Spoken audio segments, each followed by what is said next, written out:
Keruş kıyvatımız mı ne? Sakızlar oladığım olsa peste telefon nomeri olat. Eğinizin aldına varıp adak toprak döktürüp koysanız eğinizin aldına varıp şütüp keruş kıyıp beremiz.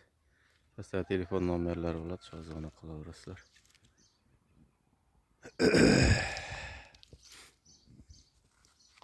Şit taklap beremiz.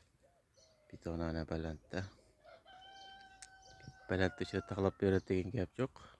Tek şitip kıyıp bundan da yakıt taklayımız boğanı taklap beremiz degende şunday taklayımız. Pasta telefon nomerler olat, sonra kılavrasılar.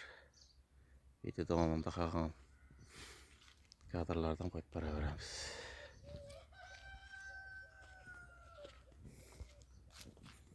Starın hizmette hazır kıyvatkanı gerişimiz.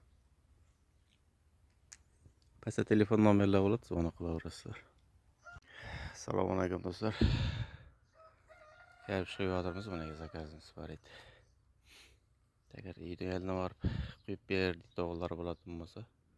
Andayak toprak tögesler. Su varıp, andayak geriş çıkarıp veremiz.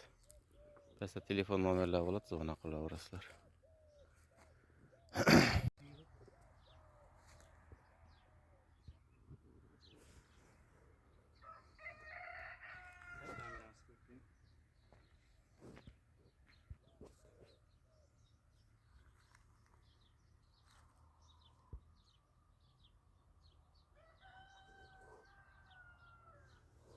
Shorts şunda böyle.